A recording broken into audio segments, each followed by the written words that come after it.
हाय नमस्कार, मी पूजा. मराठी मनोरंजन वाहिनीवर तुमच्या सगळ्यांचं खूप मनापासून स्वागत.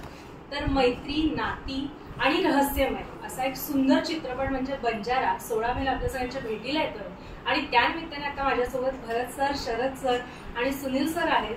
खूप गप्पा मारायच्या. त्याच्या आधी कसे आहात? खूप छान, मस्त आहे. खूप सुंदर दिसताय. सिनेमामध्ये सुद्धा ट्रेलरमध्ये सुद्धा सुंदर दिसला आहात. तर आजकाल तरुणांमध्ये बाईक घेऊन लेहला जावं, ते राईड करावी, हे सगळं स्वप्न असतात. तुम्ही ते प्रत्यक्षात जगला आहात या सिनेमाच्या निमित्ताने. कसा होता अनुभव? कमाल अनुभव होता. ते नेहमीच एक थ्रिलिंग अँबिशन असतं युथ मध्ये आणि तेच कदाचित या चित्रपटातल्या 3 मित्रांची तिथूनच गोष्ट सुरू होते की ते कुठेतरी निघालेत बाईक राईडवरती आणि त्यांचं एक काहीतरी एक गूढ तेव्हा घडलेली जी काही घटना आहे त्याच्याविषयी पुन्हा एकदा ही मित्र म्हणजे आम्ही सगळे पुन्हा एकदा ते शोधायला जातो. तर याच्याविषयीची ती गोष्ट आहे एकूण स्नेह पोंक्षेंनी लिहिलेली आणि आम्हाला तिकडे फिरायला खूप मजा आली आणि ते सिक्कीम पाहायला खूप भारी वाटलं. शरद सर, लेखाने लिहिलाय, दिग्दर्शित केला आणि तुम्ही कामही करता त्याच्यामध्ये आणि निर्माताही आहात. तर हा सगळा अनुभव कसा होता आणि बाईक राईडचा खास करून अनुभव मला सांगा, कसा वाटतो तुम्हाला? खूप छान, अतिशय उत्तम अनुभव होता.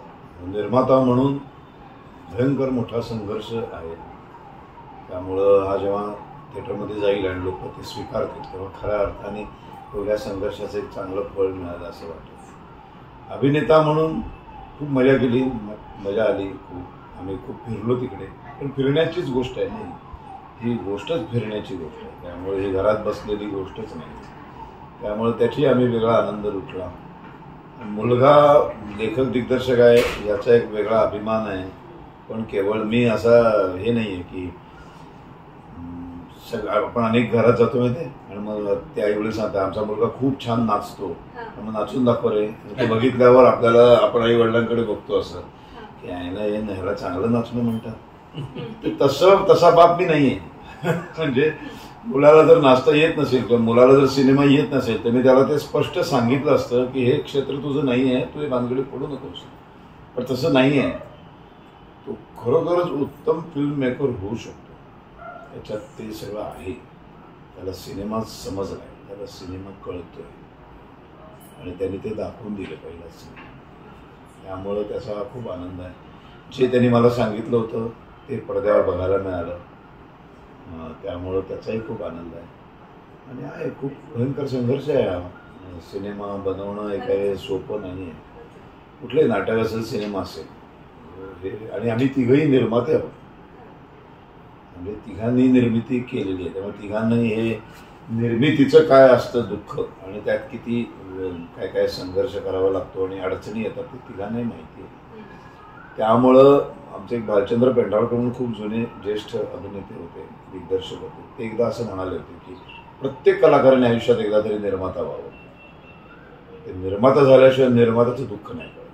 आणि जेव्हा तुम्ही एकदा निर्माता होता त्यानंतर तुम्ही दुसऱ्या निर्मात्याला कधी त्रास नाही देत नॅचरली. तेव्हा सगळा अनुभव खूप छान होता. खूप त्रास झालाय पण नो डाऊट होणारच ना त्रास. असं काही म्हणजे कष्टाविनं फळ ना मिळत तसं आहे. ते कष्ट करायलाच पाहिजे, त्याला काय पर्याय नाही. अरे छान, दोघांनी सांगितलं सेम आहे. सिक्कीम सारख्या ठिकाणी जाऊन आपण शूट करतोय यातच जास्त आनंद होता. आणि स्नेह ज्याच्यातून आता शरद तुला अगदी बरोबर आहे. एक बाप म्हणून पण त्यांनी करेक्ट सांगितलं विधान आणि एक कलाकार म्हणून पण त्याने डिरेक्टर कसा असावा हे पण बरोबर सांगितलं. तोच जर कॉन्फिडंट नसेल तर पिक्चर नीट होऊ शकत आहे. पण इतका कॉन्फिडंट होता आणि आहे की जो जशी गोष्ट सांगितली तशी ती फिल्म त्यांनी शूट केली.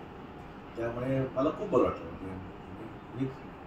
मला बरं वाटतं की मी या चित्रपटाचा भाग आहे. आणि बाईक म्हणजे गाडी चालवण्याचा आनंद मला तेवढी बाईक चालवता येत नाही. फक्त मी चित्रपटापुरतीच चालवली. हां, पण चेहऱ्यावर आनंद आहे, मागे टेन्शन बाईक चालवताना. पण मजा केली. आम्ही तिघही मित्र पूर्वीपासून होतोच आहोत. पण तिघांनी चांगला वेळ घालवला आहे सिनेमाच्या निमित्ताने गावला. आणि जो आम्हाला ट्रेलरमध्ये सुद्धा छान असं दिसतं आणि खूप भारी वाटतात ते सगळे सीन सिक्कीमचे वगैरे. तर सुयस, तुम्ही आता त्याच्यामध्ये एक छान गाणं सुद्धा आहे की होऊ दे रिचार्ज. तर इतकं सुंदर आणि एनर्जेटिक गाणं आहे. तुम्ही त्याच्यामध्ये इतके छान दिसला, मगापासून म्हणतेय कारण की ते खरं वाटतंय तो डोळ्यांना बघायला. तर त्या सगळ्या एक्सपिरियन्स बद्दल त्या एक वेगळेपण असं काय जाणवलं की आपण हा करूया सिनेमा, जेव्हा स्नेह तुमच्याकडे घेऊन आला की हा करूया, तर ते वेगळेपण काय त्याच्यामध्ये जाणवलं, काय वाटलं आणि पूर्ण सिनेमा झाल्यानंतरचा काय मनामध्ये राहून गेलेला एक क्षण होता? नाही, राहून गेलेला क्षण खरं तर आता फक्त तोच आहे रिलीजचा. बाकी उत्सुकताच खूप आहे आणि तीच उत्सुकता जेव्हा त्यांनी गोष्ट सांगितली तेव्हापासून होती. कारण असे अनेक दिग्दर्शक निर्माते येतात जे सांगतात की तुमची आपल्याला एकदम ग्रँड फिल्म करायची आहे, एकदम म्हणजे आपण आता स्वित्झर्लंडला जाऊन त्याचं शूटिंग करायचंय वगैरे, आणि की जेव्हा ती शूटिंग करायची वेळ येते तेव्हा ते फिल्म सिटीत कुठेतरी शेड्यूल असतं आणि फिल्म सिटीच्या हेलिपॅडवरती वगैरे आम्ही शूट करत असतो. त्यामुळे हे असं काही होणार नाही ना याची एक धाकधूक असते मनात.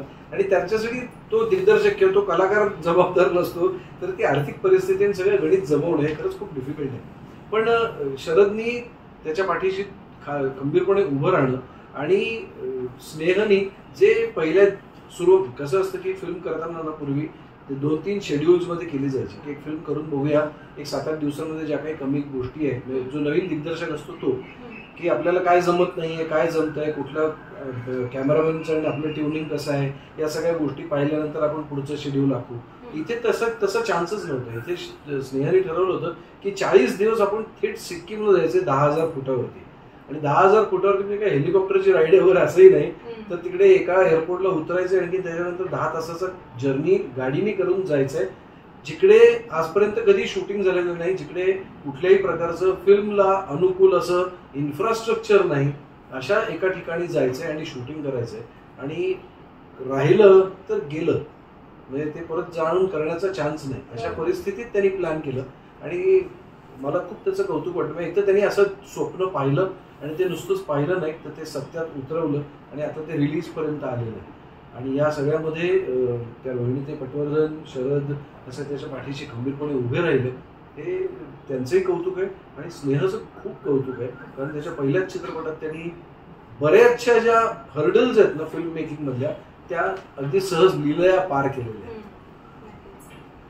आणि या सिनेमाला म्हणजे रोहिणीताई तर उभ्या राहिल्याच, त्या नसत्या राहिल्या तर हा झालाच नसता, कारण एवढे काही पैसे माझ्याकडे नव्हते. दुसऱ्या सिनेमामध्ये पहिल्यापासून मला प्रचंड मदत केली ती अवधूत गुप्ते.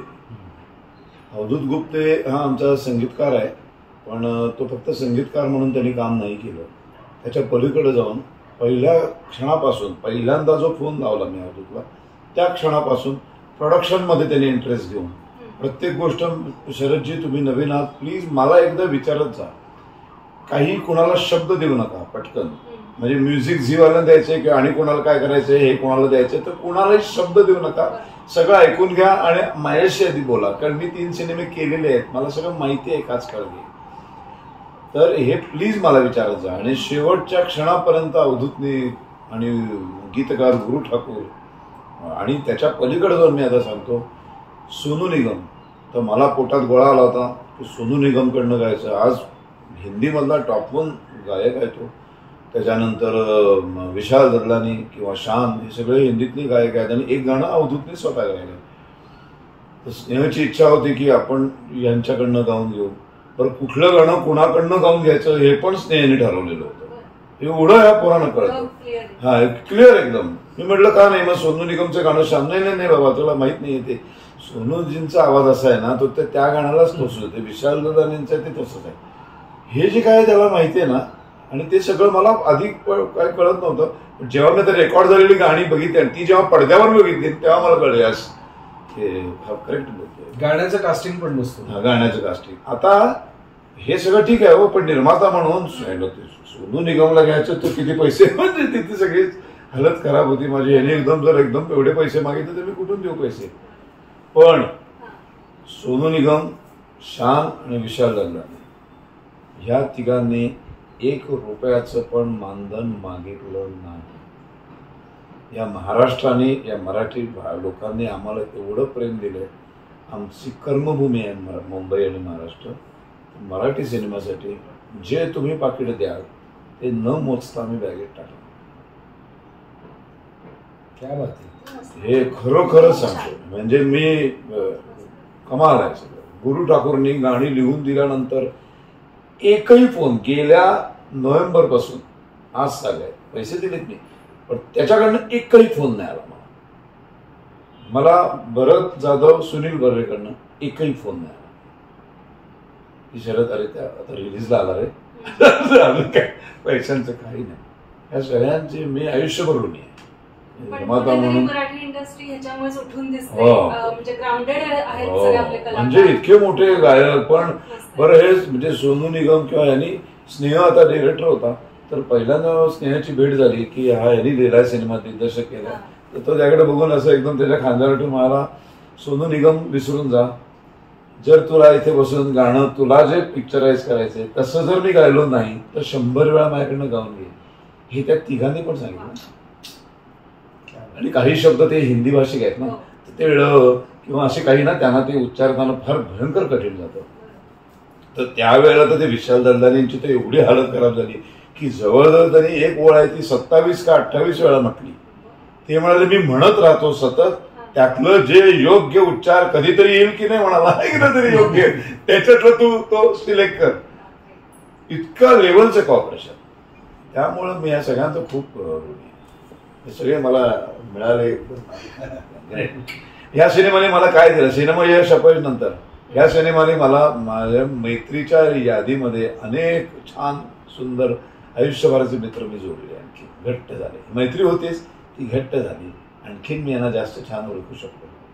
आता माझ्या कुठल्याही माझ्या घरात छान घडलं तर त्या बोलवायचं कोणाकोणाला, आपण नेहमीच लिमिटेड ना. आता आम्ही त्याच्यात आणि ब्राह्मण आणि कोकणाचं सतत लिमिटेड फार लोकांना बोलू नका.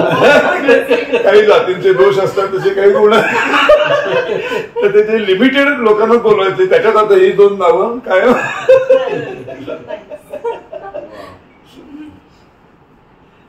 मस्त. पण हा जसा पूर्ण प्रवास येतात, तुमची इतकी छान मैत्री आहे, तर पूर्ण प्रवासात शूटिंग करताना काय असं एखादा किस्सा घडला जो आता आयुष्यभर तुमच्या सोबत राहणार आहे, काय सांगा? डेअरिंग करून बाईक चालवायची नाही आणि मागे जर कोण बसलं असेल तर त्याची पहिली काळजी घ्या. काय नाही करत, पिक्चर असतो शेवटी, मस्करी आहे. तिथे गरज आहे की बाईक चालवलीच पाहिजे. फक्त ती बाईक तेवढं सफाईदारपणे चालवता येत नाही मला. आणि जिथे डांबरी रस्ते नव्हते, मातीचा रस्ता होता, तिथं खूप टेन्शन होतं. त्यातही पहिल्या शॉट ओके झाला होता, हा चुकला.